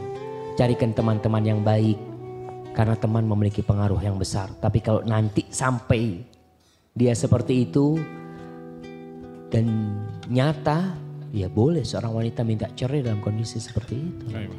Tapi diperbaiki dulu dan didoakan suaminya ya. Karena memang ada penyakit. Na'udzubillah min dzalik. Ya, semoga Allah memberikan keberkahan bagi rumah tangga yang bertanya, insya Allah. Allahumma amin. Ada pertanyaan ini pertanyaan agak panjang Ustaz, tapi perlu dibacakan. Intinya begini, si penanya ini menikah tahun 2012, tahun 92 dengan istri kedua. Lalu di tengah jalan istri keduanya ini menampakkan keburukan Ustaz, seperti tamak dengan hartanya, lalu tidak adil, lalu mencampuri urusan rumah tangganya secara keseluruhan. Sampai penanya ini pernah dipukuli oleh keluarga istri keduanya, lalu hartanya dijual habis-habisan. Apa yang harus dilakukan oleh si penanya ini Ustaz? Barakallahu fiik. Subhanallah jamaah. Jangan dibayangkan kalau antum nikah 2, antum itu senang terus. Bisa jadi ada orang yang nikah 2 stres. Karena ternyata ada pihak keluarga istri yang mengancam antum ya. Yang datang ke sana buat keributan. Kalau ini keluarga istri kedua yang mengancam suaminya ini. Dan itu pilihan antum ketika antum nikah 2. Antum harus siap dengan segala tantangannya. Makanya kenapa ketika memilih istri kedua tetap harus keluarga yang soleh. Dari anak yang soleha, dari keluarga yang baik-baik. Supaya tidak terjadi seperti ini. Kalau itu sudah terjadi bagaimana sikap dia? Ya dia bisa boleh menceraikan istrinya. Itu dia punya hak. Tapi dia harus bersabar menghadapi hal itu jamaah. Ada cerita yang subhanallah. Wallahu a'lam benar apa enggak cerita itu. Yang mungkin permisalan. Yang dikatakan ada orang sholat di masjid terus. Subuh selalu di masjid. Kata dia. Masya Allah. Gimana ente kok rahasianya ente bisa sholat di masjid terus subuh ini kata dia. Wah ente gak akan kuat ente kata dia. Kenapa apa? Anak istrinya 2. Oh Masya Allah. Kawin lagi dia. Ini cerita seorang ustadz ya. Gak tahu ustadz itu dapat dari mana tuh. Anda nggak tahu. Anda dengerin Ustadz itu cerita. Kemudian dia kawin lagi. Subhanallah, betul jemaah. Ketika dia kawin lagi, subuh sudah ada di masjid. Ternyata temannya yang pertama tidur di masjid.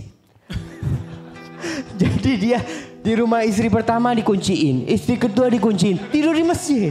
Makanya subuhnya selalu soft pertama. Mungkin jadi tukang azan dia. Itu wallahu alam, itu sekedar permisalan mungkin ya. Ada orang yang tidak mampu. Ada orang nggak mampu, betul. Antum tidak mampu menghadapi istri antum. Kadang-kadang jadinya seperti itu. Maka harus berhati-hati. Itu mungkin sebuah permisalan saja. Bahwasanya seorang yang mau menikah lagi harus melihat mungkin tidak dia memanage konflik antara istri. Kalau nggak mampu, ya lebih baik jangan.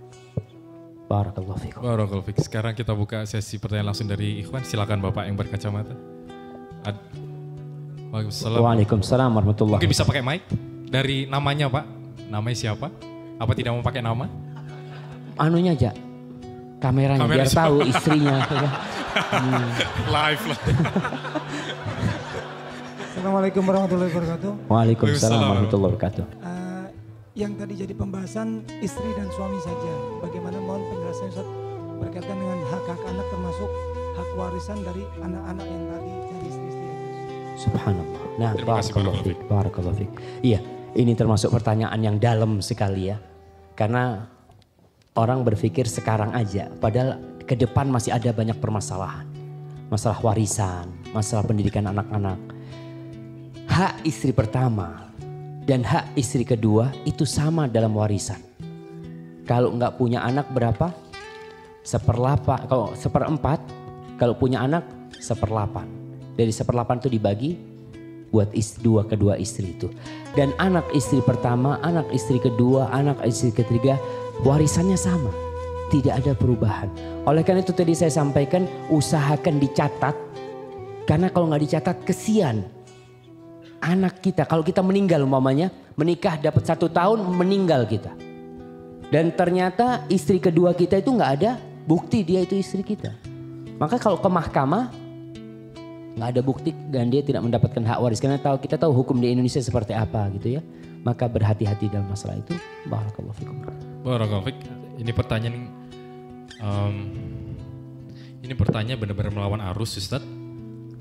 Dari seorang dari sisi akhwat, Ustaz, salah satu syarat poligami adalah bahwa suami harus berlaku adil terhadap istri-istrinya. Namun apabila saya sebagai istri pertama tidak mengharuskan si suami untuk berlaku adil, sebab menurut saya yang paling adil hanyalah Allah, apakah ini diperbolehkan menurut pandangan Islam? Jazakallahu khair. Subhanallah. Iya, pertanyaan ini memang harus ditanyakan karena kadangkala terjadi pernikahan bukan hanya istri pertama. Kalau istri pertama ngomong dia tidak minta adil nggak masalah, itu satu kemuliaan. Dan si suami udah ngomong di pertama, engkau rela aku nggak adil seperti ini tadi. Iya nggak apa-apa aku ridho. Maka dia tidak zalim karena keridhaan seorang istri. Kadangkala nih perempuan ingat, perempuan kadangkala si suami datang meminang dia. Aku akan menikah dengan engkau, tapi aku hanya bisa kesini. Mamanya dalam sebulan itu seminggu aja karena mamanya dia tinggal di Semarang, yang ini tinggal di Jakarta ya. Kemudian si istri menerima, maka penerimaan istri itu tidak bisa dia menuntut suaminya adil. Karena udah ngomong di pertama, kau ridho nggak dengan seperti ini? Ketika kau ridho, iya aku ridho. Dalam perjalanan hidup nggak boleh nuntut si istri. Karena dia tidak ada paksaan. Kadangkala istri di awal nerima dalam perjalanan menuntut. Dia tanya sama Ustadz tahu nih saya punya suami ini, masa di rumahnya fulan 11 hari, di tempat anda cuma 3 hari atau 4 hari. Padahal si suami sudah memberikan persyaratan itu. Kalau kau nggak mau dengan syarat suami, ya jangan diterima pinangan suami. Maka ini perhatikan. Dan antum jangan suka cawi-cawi rumah tangga orang kadangkala. Kadangkala kita melihat rumah tangga orang nih, oh ini nggak adil fulan ini ya macam-macam. Kecuali antum dimintain tolong. Datang, mas suami saya tuh kok sudah seminggu nggak pulang. Kan ada suami yang kayak gitu. udah nggak ngurus sama keluarganya. Ketika kita dimintain tolong, bismillah kita bisa memperbaiki keluarganya orang. Dan itu suatu kemuliaan ya, suatu kemuliaan kalau kita bisa memperbaiki rumah tangga yang ribut, rumah tangga yang kacau. Ketika antum dimintai pertolongan oleh pihak keluarga mereka. Hadza wallahu a'lam. Jazakallah khair Ustaz. Bagaimana Ustaz, masih ada waktu Ustaz? Satu lagi, ayo. Ini tidak berkaitan dengan poligami tapi rumah tangga dan mungkin bisa menyebabkan poligami. Ustadz, jika istri menolak suami untuk keranjang, jika istri menolak suami keranjang, maka istri akan berdosa. Nah, jika suami yang menolak istri keranjang, apakah suaminya ikut berdosa sedangkan istri sangat bersedih ketika ditolak sampai menangis bahkan? Apakah suaminya tetap berdosa? Barakallahu fiik. insyaallah. Masya Allah. Iya, kita sering menyampaikan hadis tadi. Idza da'a ar-rajulu imra'atahu ila firashihi fa'abat. Kalau seorang lelaki memanggil suaminya untuk keranjang lalu dia menolak, wabata qadban, dan dia dalam kondisi marah, maka malaikat akan melaknat dia sampai pagi. Itu hadis sahih. Bagaimana kalau suami yang nolak? Apakah hadis itu berlaku? Hadis itu tidak berlaku karena nas itu buat wanita.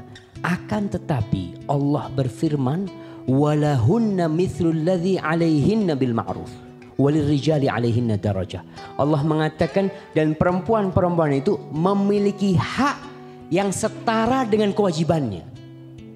Kalau kewajiban dia memenuhi panggilan suami, berarti hak dia dipenuhin juga.